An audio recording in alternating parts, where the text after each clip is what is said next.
So this is the other video that I said I was gonna make. One thing about me is, I like to learn stuff. I like to learn like just random stuff, and I love the YouTube stuff and just you're curious watching this. If I captivated your attention, captivated the audience, you're like, oh, okay, you check it out, and the whole goal of it is just to, pick up one or two things. Sometimes you'll find a great video or you'll find a great lecturer, and dude, you'll just expand your knowledge like crazy. And one thing I'm thankful for is I listened to Dr. Youngberg, and he was an economist. I think it was at Yale. I stumbled upon his on one of his lectures, and he recommended this book, which was The Mystery of Capital. It's all beat up. I've been taking notes all over it, and this one is it opens up by saying the mystery of capital, why capitalism triumphs in the West and fails everywhere else.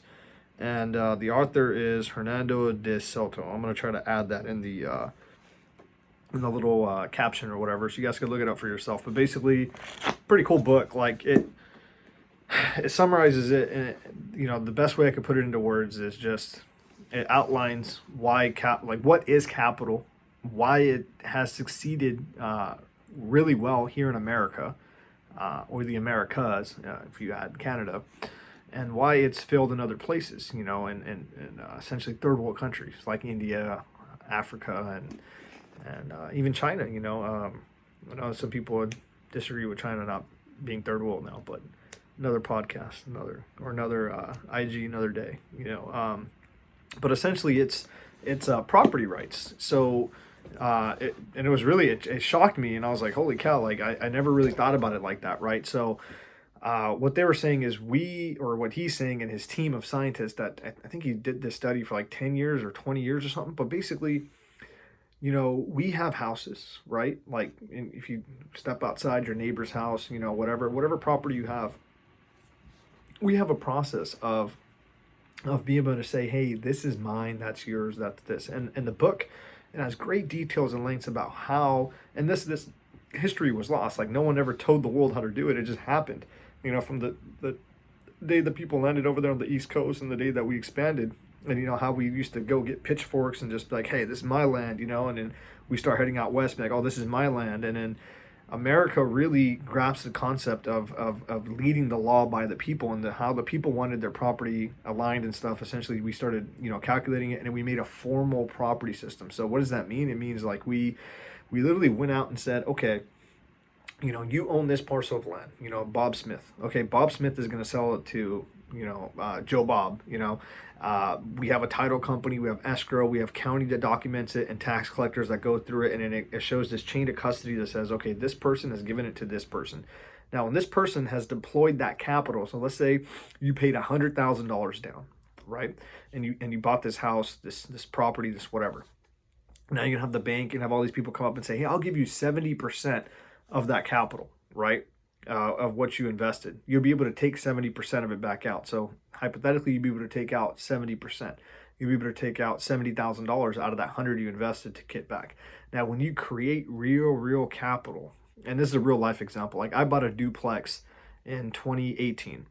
And I'm going to put the video up of the duplex. I've just been strapped for time, so I'm trying to make these videos and upload them when I'm working and doing other things. But essentially, the duplex I bought was for $57,000. It was two units, duplex, obviously, 1 bedroom, 1 bath. Fixed it all up, put about 50 into it, taxes, everything. Let's say put 110 total. When I went to get it appraised, the appraisal came back at $200,000, and I didn't need that cash. I wanted to leave equity in it so I could generate more. I didn't want to take out 140. I only took out 60%. I took out 120,000, 125 to be exact, a little bit above 60. But essentially, you're asking yourself, wait, hold on, time out. Let's backtrack this. So I bought a duplex for 50. I fixed it for, or 57. I fixed it for 50. Let's just say 110. I put into it total. But the bank was willing to give me 125. I made $15,000 profit on that investment. I created that capital. That's the thing, is you got to create it. And I was able to get access to that financing. It was all paid off. I paid my own money into it, but I was able to get that financing because I was able to access that capital, because the bank put a lien, now on the house. And if I don't pay them every month, they're going to be able to take that property, and they know that property is worth more than 125. So that's what makes America special. That's what makes capitalism special. That's how you access capital. That's how you create capital. That's how I could use that capital. And I got the trailer deal done. And I'm getting other deals done that are in the works. Hopefully I'll post about them if I get them done. Don't want to jinx myself, but that's how it is. And the thing about these third world countries, they want to do the right thing. They want to have this formal system, but they have all these barriers. And you read the book, you'll see how much red tape, and by red tape, it's like a political way of saying like how many steps people have to go through. And it makes it so hard for this person to say, hey, I bought this. And this person says, hey, I bought this. And we both go down to the government and say, hey, I'm selling this. He's buying this. Here's the price. And the government says, okay, done, boom. For whatever reason, as you read, it's a lot of detail to go through of why it's set up the way it's set up, and why fundamentally it is, and it's different in every region. That's why this book is great. But the point of the book was, you got to be able to give people a chance to unlock capital, and if that were to happen in these third world countries, you're going to see them come out of poverty.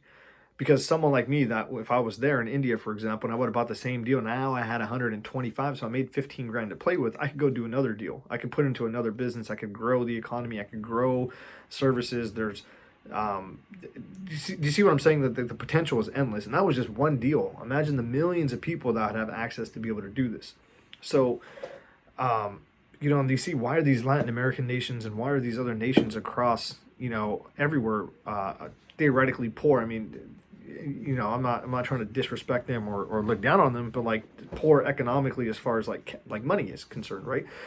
It's because you don't have this formal property system.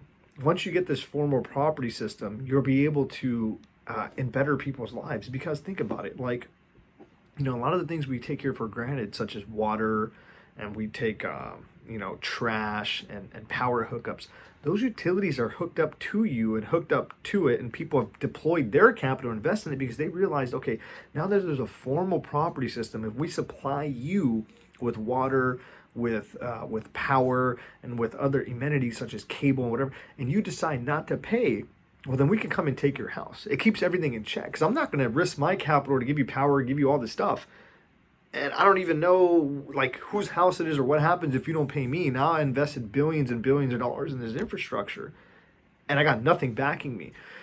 So that's just one part of it. And this book goes deeply into it, and just like I was amazed, man, like just being able to step back and being able to see, like, wow, like that it makes logical sense, right? Like you're being able to unlock capital, you'll be able to create capital because you're able to create value, and value is profit, right?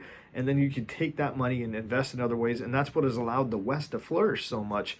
And a lot of these other countries have not been able to seize that, and it's not as easy as it sounds. It's not just easy. Oh, you have to have fundamental change at the government level. You have to have a leader that comes in that says, and these are in Mr. Santos' own words, and he says, you know, and he said it very elegantly towards the end of the book, is you need a leader to come in and say, this is the change that needs to happen. You got to have local politicians do it, and then you got to have the public support it.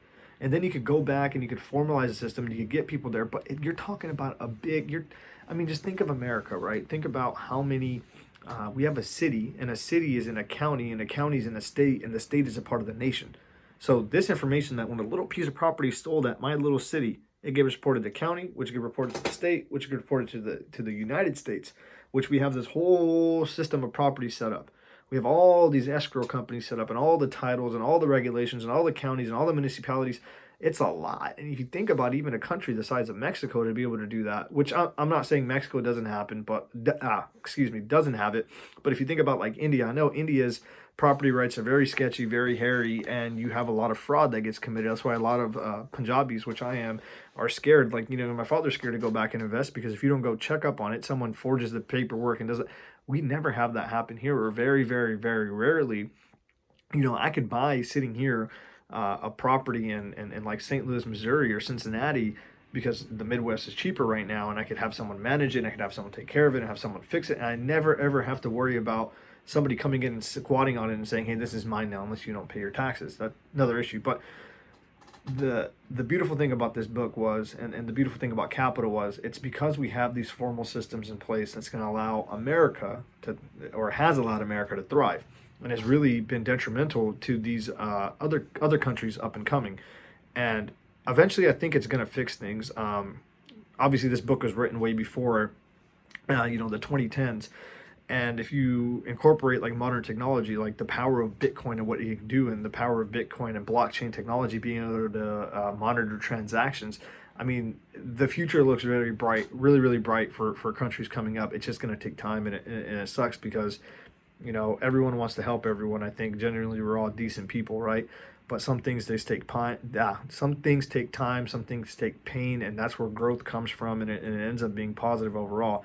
But hey, listen, if you're really interested in figuring out for yourself, which I think you should, I think you should definitely should give this book a read. It's not that hard of a read. I mean, you don't have to be a formal economist. I mean, if anything, it'd be great for you if you want to learn the terminology. I mean, if you don't realize what it is, you're like, oh, get a little sticky note, write the word down, go on Investopedia or Google and figure it out, and it will really help you grow your knowledge, especially when it comes to real estate. And it really help you get a good understanding of like what capital is, how to generate it, how to grow it, and why it is in America that we're so lucky. And this is an off-topic kind of video, but I just really wanted to share it because I really think it's a great book. It's a great book to learn good base knowledge for capitalism and to grow from it. And it's kind of cool to learn that, because now that you know where it's from and you start building that ideology behind it, that's just going to strengthen your overall knowledge about the financial systems and strengthen your knowledge about what it means to fundamentally analyze something. Because a lot of the times the things we take for granted here, which is security and the right to be able to own property and not have to worry about someone being able to come in and steal it and take it from you. So overall, it's a great read. I'll try to put it in the show notes, or I will put it in the caption there for you guys to view it, to check it out. And I'd love to hear you guys' thoughts, if you guys audiobook it or if you guys actually get the hard copy like I recommend and read it. I mean, it'd be great to hear some comments and feedback and have a discussion about it. But yeah, it was a great read.